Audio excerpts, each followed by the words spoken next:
আসসালামু আলাইকুম রহমতুল্লাহ। প্রিয় আলিম ২৬-এর পরীক্ষার্থীরা, আশা করি তোমরা সকলেই ভালো আছো। যেহেতু তোমাদের আগামীকালকে হচ্ছে ফিকহ দ্বিতীয় পত্র পরীক্ষা, এই আজকে আমরা মুনাসাখায় ১০ মার্কে নিশ্চিতভাবে ১০ মার্ক পাওয়ার লক্ষ্যে আমরা মাত্র দুইটা মুনাসাখা করব।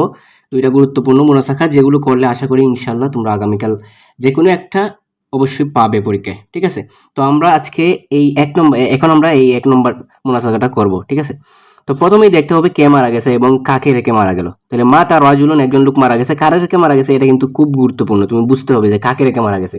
যদি ভুল লেখো একজনকে, তাহলে কিন্তু তোমার অঙ্ক পুরোটাই ভুল হয়ে যাবে। তাহলে আন আবিন, পিতা রেখে মারা গেছে। ওয়া বিনতিন, একজন কন্যা রেখে মারা গেছে। এবং ওয়া জাউজাতিন, এবং একজন স্ত্রী রেখে মারা গেছে। ঠিক আছে, তাই আমরা প্রথমে পিতা রেখে মারা গেছে, এরপর কন্যা রেখে মারা গেছে, এরপর স্ত্রী রেখে মারা গেছে। আচ্ছা, এখন দেখো কন্যা পিতা পিতা যদি কন্যা থাকে সাথে, তাহলে পিতা পাবে ৬-১ প্লাস আসাবা হিসেবে, মানে প্রথমে ৬-১ পাবে, পরে শেষে যতটুকু অংশ থেকে যাবে সেটা পিতা পাবে। ঠিক আছে, এবং স্ত্রী, যদি কন্যার সাথে স্ত্রী আসে তাহলে ৮-১ পাবে, মানে সন্তান যদি থাকে স্ত্রীর সাথে তাহলে সে ৮-১ পায়, আর কন্যা যদি একজন থাকে তাহলে সে পায় ২-১। ঠিক আছে, এখন আমাদেরকে মাসালা নির্ণয় করতে হবে। মাসালা কিভাবে নির্ণয় করব? এই যে ভগ্নাংশ তিনটা এর হরের লসাগু, তাহলে এখানে আছে ৬, ২ এবং ৮, মানে নিচে যে সংখ্যাটা থাকবে সেটার লসাগু। তাহলে ৬, ২ এবং ৮ এর লসাগু কত? সেটা হচ্ছে ২৪। ২৪ কিভাবে? দেখো, তুমি প্রথমে বড় সংখ্যা দিয়ে দেখবা যে দুইটা দিয়ে ভাগ যায় কিনা। তাহলে দেখি আমরা ৮ দিয়ে ৬ দিয়ে কিন্তু ৮ এর মধ্যে ভাগ যাবে না। তাইলে আমাদের কি করতে হবে? ৮ আবার দ্বিগুণ করব। দ্বিগুণ করলে ১৬ হবে, ৮ দুগুণা ১৬।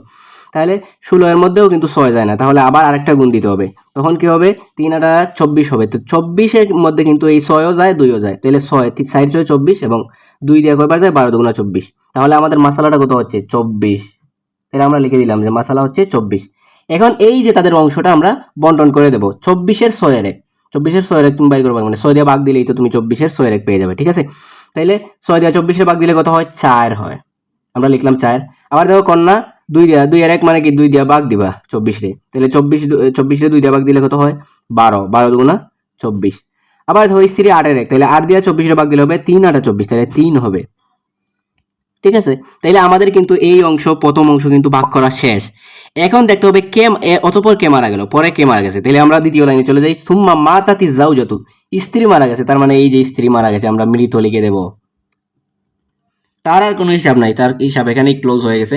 তাইলে স্ত্রী মারা গেছে, কাকে রেখে মারা গেছে? জাউজিন ওয়া উম্মিন ওয়া ইবনিন। আন জাউজিন ওয়া উম্মিন ওয়া ইবনিন, তাহলে জাউজিন মানে হচ্ছে স্বামী, উম্মুন মানে হচ্ছে মা, এবং ইবনুন মানে হচ্ছে ছেলে। আচ্ছা, তাহলে স্বামী লিখলাম, মাতা এবং ছেলে। এখন দেখো, স্বামী যদি সন্তান সাথে থাকে, এই যে ছেলের সাথে আছে, তাই স্বামী পাইছে ৪-১, আর মাতাও সাথে সন্তান থাকলে মাতা পায় ৬-১, তাহলে ৪-১ ৬-১। আর ছেলে সাধারণত ছেলের কোনো নির্ধারিত অংশ নাই, সে আসাবা হিসেবে শেষে যে অংশটুকু থাকে সেটা সে পেয়ে যাবে। আচ্ছা, এখন দেখো ৪ আর ৬ এর লসাগু কত?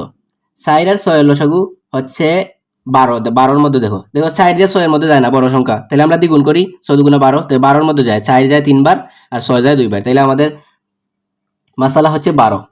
আচ্ছা, এখন দেখো ১২ এর ৪-১ কত? ৩। ১২ এর ৪-১ ৩, আর ১২ এর ৬-১ কত? ২। ১২ এর ৬ কত? ২। এখন দেখো ৩ আর ২ কত? ৫। ৫ হলে ১২ হতে আর কত লাগে? ৭ লাগে, তাহলে ৭ অবশিষ্ট রয়ে গেছে, আসাবা হিসেবে ৭ ছেলে পেয়ে যাবে। যে আসাবা হয় শেষ অবশিষ্ট অংশ সে পেয়ে যায়। ঠিক আছে, এখন দেখো এই হিসাবটা কিন্তু আমাদের শেষ। এখন দেখো যে মারা গেছে তার সংখ্যাটা এখানে হাতের সংখ্যা তুমি লিখবা, যে মারা গেছিল তার সংখ্যাটা এখানে লিখবা। ঠিক আছে, এখন এই যে মাসালা এবং হাতের সংখ্যা, এটা দিয়ে আমাদের একটু ক্যালকুলেট করতে হবে। ঠিক আছে, কিভাবে ক্যালকুলেট করবা? দেখবা যে এই সংখ্যার মধ্যে এই সংখ্যা দিয়ে ছোট সংখ্যা দিয়ে বড় সংখ্যার মধ্যে ভাগ যাচ্ছে কিনা। দেখো ৩ দিয়ে ১২-এর মধ্যে ভাগ যায়, ৪ বার যায়। তাহলে যদি ভাগ যায়, একটা সংখ্যা দিয়ে আরেকটা সংখ্যা যদি ভাগ যায়, তাহলে সেটা সম্পর্ক হয়ে যাবে তাদাখুল। এই সম্পর্কটা তোমার লিখতে হবে পরীক্ষায়। একটা সংখ্যা দিয়ে আবার ভালো করে শোনো, একটা সংখ্যা দিয়ে আরেকটা সংখ্যা যদি সরাসরি ভাগ যায়, তাহলে সেই সম্পর্কটা হবে তাদাখুল। তাহলে আমরা লিখে দিলাম তাদাখুল সম্পর্ক। এখন এই দুইটার ভাগফল কত? সেটা হচ্ছে উফুক, ভাগফলটা হচ্ছে উফুক। তাইলে ৩ দিয়ে ১২-এর মধ্যে যায় ৪ বার, তাহলে উফুকটা কত? ৪, উফুকটা ৪। আচ্ছা, এখন দেখো, এখন দেখতে হবে তাদাখুল হওয়ার পরে তোমার দেখতে হবে মাসালা বড় নাকি হাতের সংখ্যাটা বড়। মাসালা কিন্তু এখানে বড়, এখানে ১২ সংখ্যাটা বড়, ৩ সংখ্যাটা তো ছোট। তাহলে মাসালা যদি বড় হয়, তাহলে উপরে সব কিছু তুমি এই উফুক দিয়ে গুণ দিবা। এই উফুক দিয়ে উপরের সব গুণ দিবা, একবারে মাসালা সহ তাদের যত সংখ্যা আছে সবগুলো আমরা গুণ দিব। তাই আচ্ছা ঠিক আছে, এখন আমরা 4 দিয়ে, তাইলে আমরা 4 দিয়ে কি করব, উপরের সবগুলো গুণ দিব। 4 লিখে আমরা তাসি লিখে ফেলবো।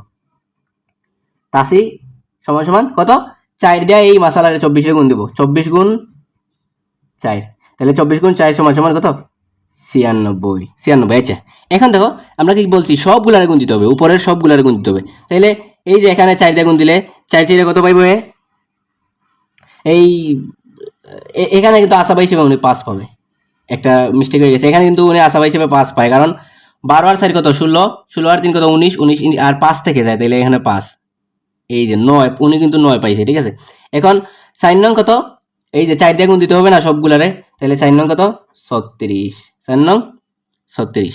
এখন দেখো 4 দিয়ে 12 রে গুণ দিলে কত হয়, 4 12 48, আর উনি তো মৃত, উনার কিন্তু আর হিসাব এখানে নাই।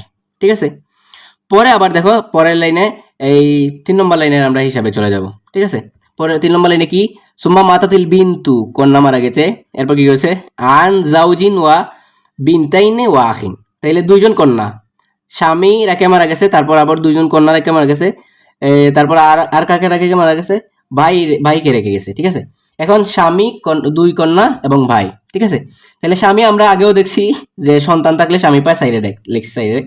এবার দেখো 2 কন্যা যদি থাকে, একজন থাকলে 2 এর 1, আর যদি 2জন কন্যা থাকে তাহলে কিন্তু 3 এর 2 পায় তারা। ঠিক আছে, আর বাই হয়ে যায় আসাবা, বাইয়ের নির্দিষ্ট কোনো অংশ নাই, অবশিষ্ট অংশ কিন্তু বাই পাবে। ঠিক আছে, এখন দেখো এই যে মাসালাটা আমরা এখন এই 4 আর 3 এর মাসালা বাইর করব।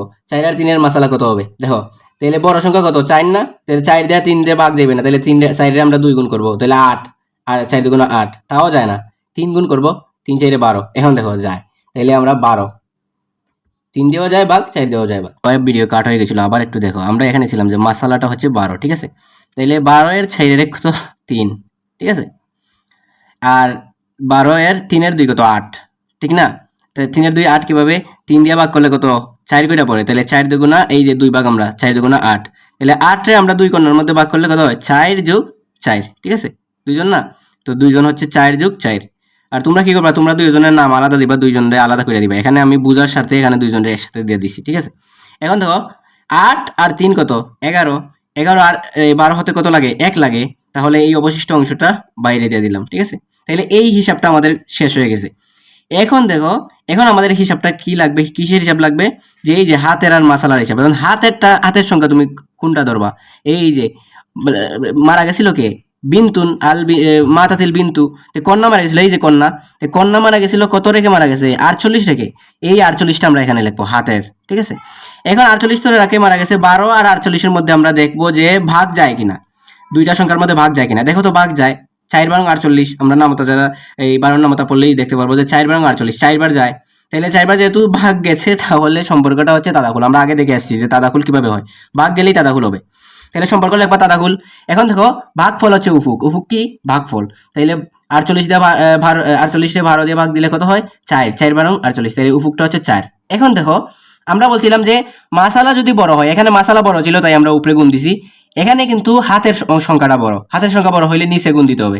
ঠিক আছে, তাহলে সাইড দেয়া, সাইড মানে উফুক দিয়া নিচে গুণ দিতে হবে, উফুকটা কত 4, এখন সাইড দেয়া 3 দিয়ে ভাগ দিছি, গুণ দিছি, তাহলে হচ্ছে 12, 3 4 12। আবার দেখো এখানে এই দেখো সাইড দেয়া, সাইডে 16, সাইডে 16, আর এখানে দেখো সাইড রেখে আমরা 4 দিয়ে দেবো। এই হচ্ছে আমাদের এই হিসাব। ঠিক আছে, সম্পূর্ণ হিসাবটা এখানে, তাইলে আর তো কোনো হিসাব নাই, তাসি নাই, তাহলে এখানে তুমি লিখে দিয়ে ফেলবা যে মুনাসাকা মানে লাস্ট হিসাব, সব হিসাব মিলে কত হয় আমাদের 96। ঠিক আছে, এখন যদি তুমি সবগুলা সংখ্যা দেয়া যোগ করো তাহলে কিন্তু তোমার হিসাবটা হবে 96। তুমি হিসাব করে দেখে নিও, এইগুলা সবগুলা যোগ করলে কিন্তু কত হবে 96 হবে। তো তুমি কি করবা, এই অঙ্ক করার পরে হিসাবটা দেখাই দিবা, যে সবার নাম লিখবা, তো যে পিতার নাম কন্যার নাম সবার নাম লিখা তার অংশটা এখানে লিখবা, যেমন পিতা হচ্ছে, পিতার নাম দিলে তুমি রাশেদ, তো রাশেদ সমান সমান কত 36। এরপর দেখো স্ত্রী তো এরা তো মারা গেছে, এরা সংখ্যা আসবে না, তাহলে স্বামীরটা আসবে, মাতারটা আসবে, ছেলেটা তো স্বামীর নাম দিবা, মাতার নাম দিবা, সবার নাম তো দিবা, তো যারা বেঁচে থাকবে তাদের সংখ্যাটা তুমি সবগুলা যোগ করলে দেখবা কি কত হবে 96। যদি তোমার এই সংখ্যাটা আর এদের যোগফল যদি সমান না হয় তাহলে কিন্তু অঙ্কটা হবে না। ঠিক আছে, অঙ্কটা এটা কিন্তু অনেক গুরুত্বপূর্ণ, এই আমরা যেহেতু বলছিলাম যে দুইটা মুনাসাবা করব, দুইটার মধ্যে এটা হচ্ছে একটা, প্রথমটা এটাও খুব গুরুত্বপূর্ণ, আর দ্বিতীয়টা আমরা করব ইনশাল্লাহ। তো আশা করি সবাই বুঝছো, যদি কাউ বুঝে না থাকো তাহলে আবার রিপিট করে একটু দেখে নিও ইনশাল্লাহ। আসসালামু আলাইকুম ওয়া রাহমাতুল্লাহ।